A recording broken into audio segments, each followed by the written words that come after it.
আসসালামু আলাইকুম। প্রিয় দর্শক, অন্য মঞ্চের আলাপচারিতায় আপনাদের সকলকে আমন্ত্রণ জানাচ্ছি। আজকের আলোচনার বিষয় ইউনুস বাবা ও অগুন্তি চোর। সেই যে নাটক আছে না আরব্য রজনীর, সেই যে গল্প আলী বাবা ও 40 চোর, সেইটা অবলম্বনে আজকের প্রতিবেদন ইউনুস বাবা ও অগুন্তি চোর।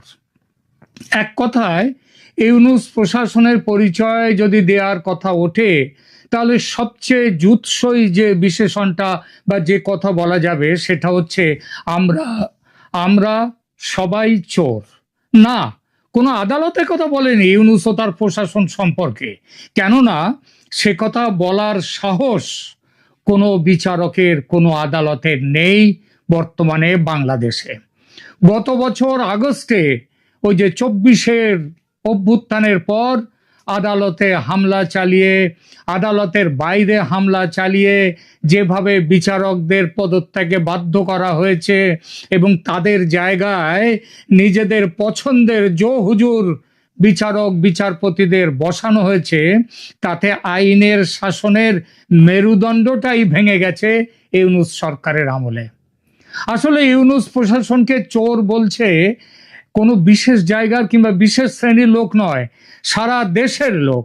সারা দেশের লোক একের পর এক উপদেষ্টার বিরুদ্ধে উঠছে শত শত, এমনকি হাজার হাজার কোটি সরকারি টাকা তছরূপের অভিযোগ, চাঁদাবাজি করে হাজার হাজার কোটি আদায়ের অভিযোগ, ঘুষ খেয়ে ট্রান্সফার, চাকরি সব ব্যাপারে ঘুষ খেয়ে টাকা আদায়ের অভিযোগ। সবার উপরে চোরের সর্দার স্বয়ং doctor Mohammad Yunus, the Nobel laureate. ক্ষমতায় বসেই, কেন তাকে বলছি চোরের সর্দার? তার কারণ হচ্ছে ক্ষমতায় বসেই মকুব করে নিয়েছেন নিজের কর ফাঁকির 666 কোটি টাকা। শুধু উপদেষ্টা নয়, তুমুল চাঁদাবাজি করছে বিভিন্ন রাজনৈতিক দল। যত রকমের দুর্নীতি হয়ে উঠেছে এই সরকারের, কি বলবো, তাদের মুখ। আর তাই শহর গ্রাম সর্বত্র সাধারণ মানুষ বলছে এর চেয়ে আওয়ামী লীগের সরকার, শেখ হাসিনার সরকার শতগুণে ভালো ছিল। আমি জানি যে এই বক্তব্য এতটা শুনেই তেড়ে আসছেন একদল মানুষ। তারা জোর গলায় বলছেন সব ঝুঠায়, এসব হচ্ছে বিপ্লব বিরোধী যারা, তাদের অপপ্রচার, ভারতের অপপ্রচার। একটা অভিযোগও প্রমাণিত নয়। তো মশাই, যখন ওই এর বিরুদ্ধে, আওয়ামী লীগের বিরুদ্ধে সমস্ত অভিযোগ করতেন, তখন কি সেগুলো প্রমাণিত করার পর তারপরে করতেন অভিযোগগুলো? আর কে করবে প্রমাণের কাজ আজকে বাংলাদেশে? জজ সাহেবদের গলায় জুতোর মালা পরাবেন না, মারধর করবেন না, জোর করে পদত্যাগপত্র লেখাবেন না, এই গ্যারান্টি দিতে পারবেন? অবশ্য আপনাদের গ্যারান্টির দাম যে অচল পয়সার চেয়েও খারাপ, এই কথাটি দেশের মানুষ জেনে ফেলেছে। তবু ভাবলাম বাজে খবরের ভিড়ে যাতে আসল খবর চাপা না পড়ে যায়, বাজে খবর গিলতে গিলতে মানুষ যাতে আসল খবর ভুলে না মারে, তার জন্য একটা রেকর্ড রাখা যাক। এক জায়গায় থাকুক আলী বাবা ও 40 চোর, সরি আলী বাবা নয়, ইউনূস বাবা ও তার অগুন্তি চোর, তাদের কথা অন্তত একটা এপিসোডে আসুক। তাই এই এপিসোডটা করছি। দর্শকদের কাছে অনুরোধ, এ আর নতুন কথা কি এইটা বলে ছেড়ে চলে যাবেন না আমার এই চ্যানেল। শেষ পর্যন্ত দেখুন। বাজি রেখে বলতে পারি, আমার আগে এভাবে কেউ এক জায়গায় ইউনূস আমলের চোরদের যে চোরপঞ্জি, সেইটা কিন্তু বের করেননি কেউ। আমি তাহলে প্রথমে বলি, ইউনূস আমলের এই যে জজদের, যে বিচারকদের মেরে কিংবা ভয় দেখিয়ে তাড়ানো হলো প্রধান বিচারপতির সঙ্গে, তাদের নামগুলো কি? যেমন জাস্টিস এনায়েতুর রহিম, তারপরে মোহাম্মদ আবু জাফর সিদ্দিক, তারপর জাহাঙ্গীর হোসেন সেলিম, তারপর মোহাম্মদ সাইনুর ইসলাম, তারপর কাশেফা হুসাইন। এদের পদত্যাগ আদায় করে নিয়ে বিচার ব্যবস্থাকে পকেটবন্দি করে ইউনূস সরকারের যাত্রা শুরু হয়েছে। অবশ্যম্ভাবী পরিণাম তাহলে কি হলো? বিচার বিভাগের সমাধি। এর আগে ক্ষমতায় বসার পর একেবারে অসম্ভব দ্রুততায় নিজের বিরুদ্ধে থাকা মামলাগুলো ইউনূস সাহেব সরিয়ে নিয়েছেন, তুলে নেওয়ার ব্যবস্থা করেছিলেন, নিজেকে খালাস করে দিয়েছেন, গ্রামীণ কল্যাণের 666 কোটি টাকার ট্যাক্স বিষয়ক যে তার থেকে দেওয়ার কথা ছিল সেটাও নিজের পক্ষে সপক্ষে সেটাও করে নিয়েছেন। পদ্ধতিটা চমৎকার, চমৎকার পদ্ধতি, নোবেল বিজয়ী না? 11ই আগস্টের ইকোনমিক টাইমস নিউজ পোর্টাল লিখছে, কবে? 11ই আগস্টের ইকোনমিক টাইমস তারা লিখছে যে ক্ষমতায় বসার 3 দিনের মধ্যে সরকার সরকারের যে অ্যান্টি কারাপশন কমিশন তারা ইউনূসের বিরুদ্ধে মামলা তুলে নিতে চাইল এবং ঢাকা বিশেষ আদালতের বিচারক মোহাম্মদ রবিউল আলম তিনি করলেন কি, ইউনূস মিয়াকে সব মামলা থেকে নিষ্কৃতি দিয়ে ধন্য হয়ে গেলেন, কারণ এখন তো ইউনূস বাবা হবেন না। যাই হোক, চুরির দায় থেকে নিষ্কৃতি পেয়ে ইউনূস বাবা নিজের আর্থিক যে আখেরটা সেটা আগে গুছিয়ে নিলেন। গ্রামীণ ব্যাংকের ট্যাক্স অব্যাহতি আগেই পেয়েছেন 666 কোটি। এবার গ্রামীণ টেলিকমের মোবাইল ওয়ালেটের অনুমতি নিয়ে নিলেন, তারপরে সবই তার নিজের, এবং গ্রামীণ বিশ্ববিদ্যালয় প্রতিষ্ঠার অনুমতিটাও নিজের নামে নিয়ে দেশকে ধন্য করে দিলেন। প্রধান উপদেষ্টার দেখানো পথে হাঁটতে শুরু করলেন। অতঃপর অন্য উপদেষ্টারা জৈসা গুরু তৈসা চেলা। উপদেষ্টাদের বিরুদ্ধে দুর্নীতির অভিযোগগুলো কিরকম?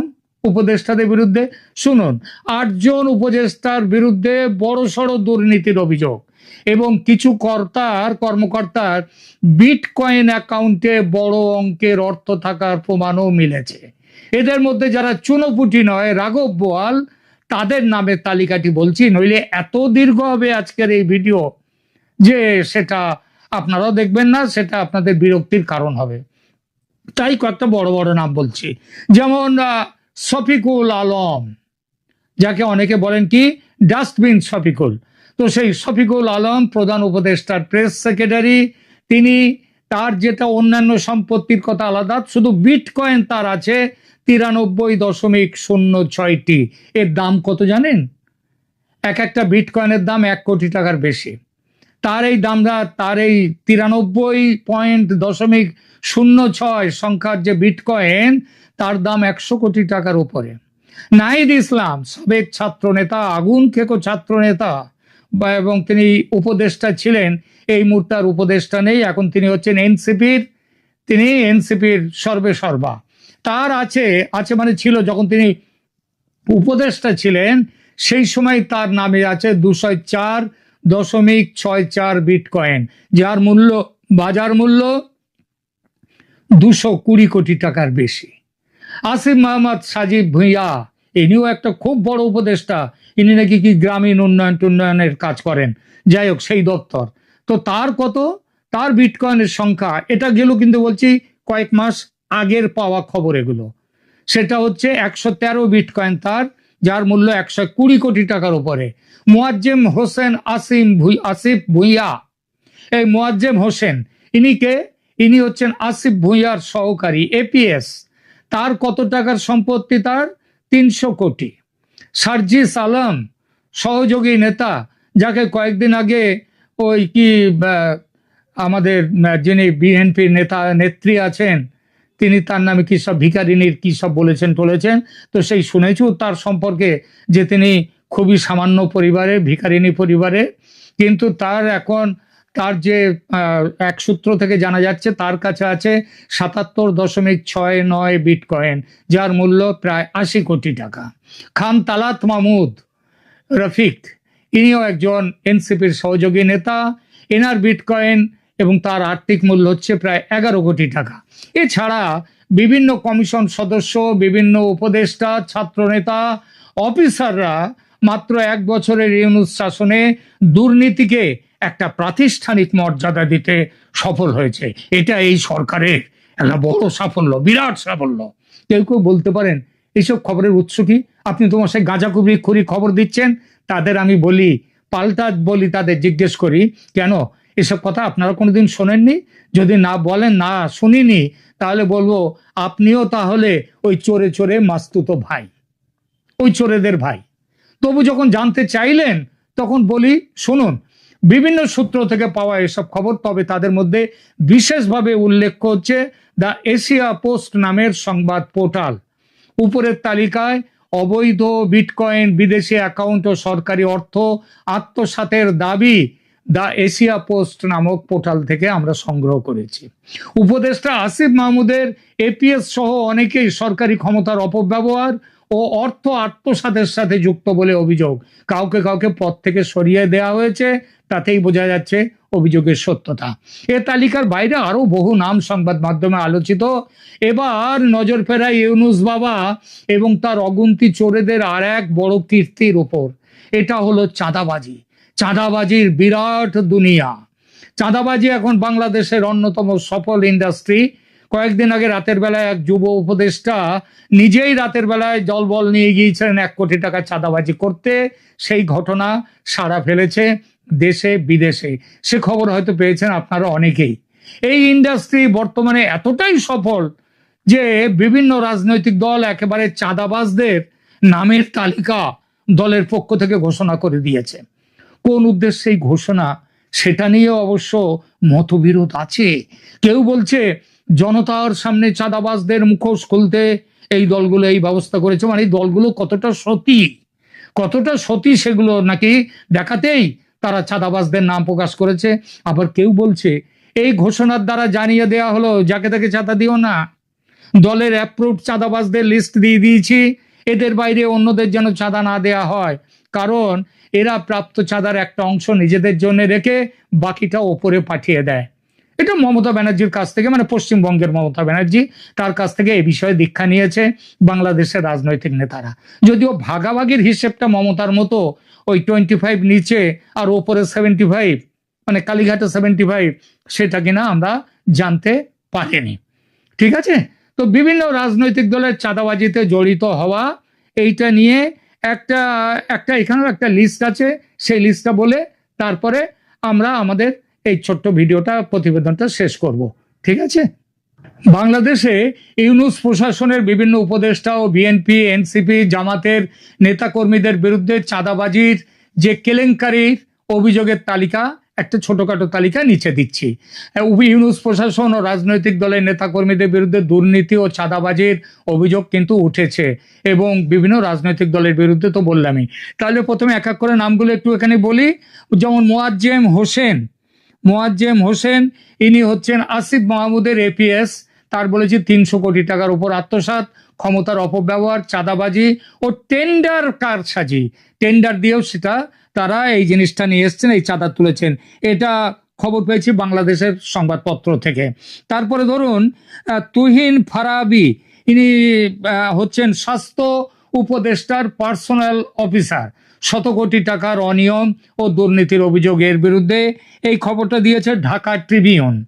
তারপরে গাজী সালাউদ্দিন তানভীর, ইনি এনসিপির প্রাক্তন যুগ্ম সচিব।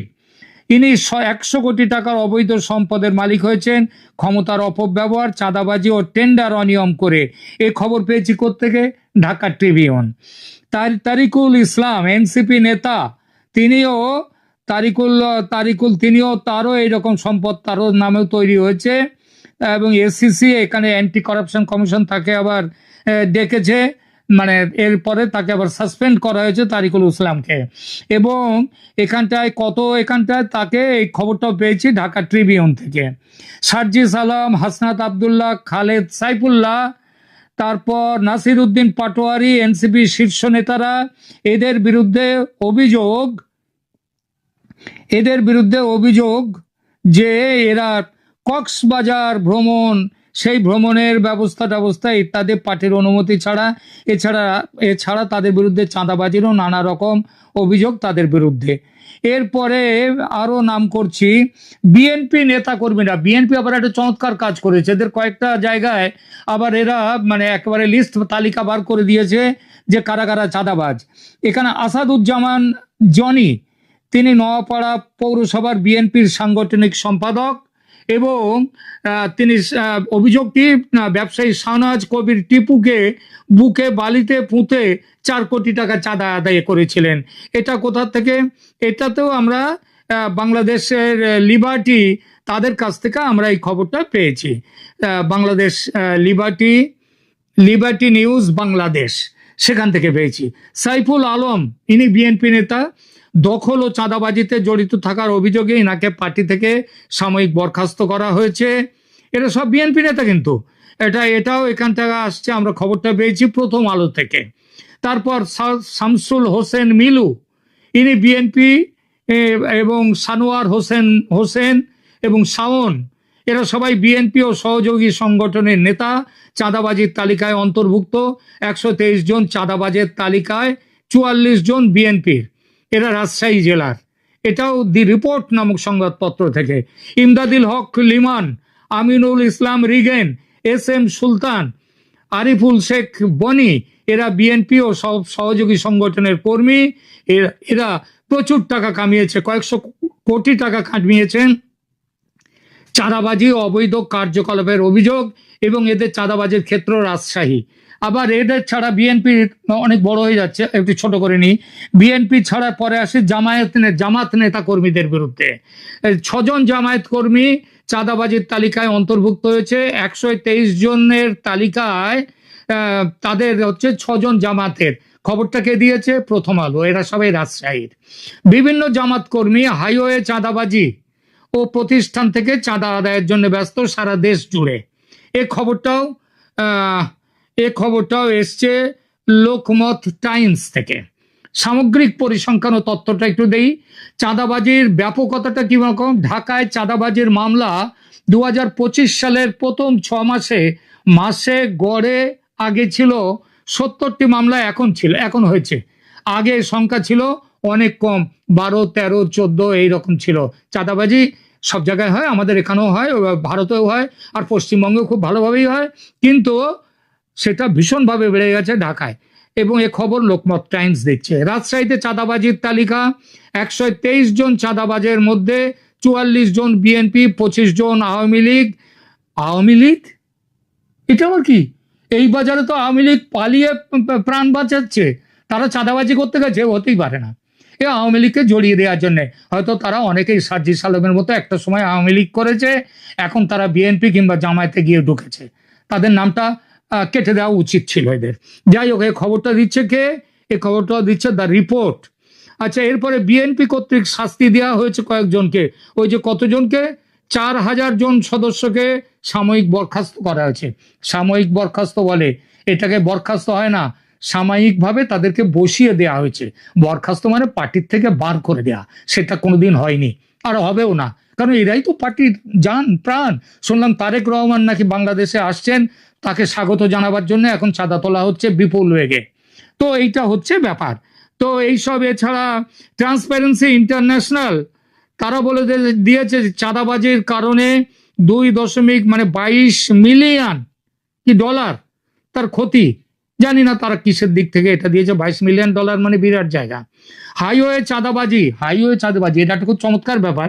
আগে 1 লাখ টাকা দিতে হতো, মানে কিছুদিন আগে হাইওয়েতে যদি ডাকাতি করবার সময় তারা ডাকাতরা করতো, তারা আওয়ামী লীগের কর্মী হয়ে গিয়ে চাঁদাবাজি করতো না, তো তখন হতো কি নাকি লাখখানেক টাকা করে নিয়ে নিত। আজকাল সেটা নাকি হাইওয়ে চাঁদাবাজি হয়েছে 5 লাখ টাকা। এটা কারা দিচ্ছে এই খবরটা? এই খবরটা দিয়েছে ইকোই মানে ইকোনমিক টাইমস হবে নাকি ঢাকা ট্রিবিউন। তো এই হচ্ছে একটা ছোটখাটো করে বলে দিয়ে দিলাম যে বাংলাদেশে এখন ইউনুস বাবা ও তার অগুন্তি চোর, ওই আলীবাবা ও 40 চোর নাটকটা নতুন করে বাংলাদেশে করছেন। আপনারা অনেকেই দেখেছেন সে নাটক, আপনাদের জীবন দিয়ে দেখছেন, এটা ঠিকই। তবে ইতিহাসে কিন্তু একদিন জবাব দিতে হবে, কিন্তু এর জবাব দিতে হবে। আপনারা 1 বছর ধরেও এই সরকার, তারা শেখ হাসিনার কোথায় টাকা পাঠিয়েছে, সম্পদ পাঠিয়েছে হাজার হাজার কোটি, একটা টাকা খুঁজে পায়নি, কিন্তু এরা এখন সেগুলো করে ফেলেছে খুব তাড়াতাড়ি সময়। খুব ভালো ছাত্র, এই যে ছাত্র জনতা যারা এইসব এত বড় বড় কাজ করেছে, মানে তারা কি বিপ্লব করেছে, তো এরা সত্যি খুব ভালো ছাত্র।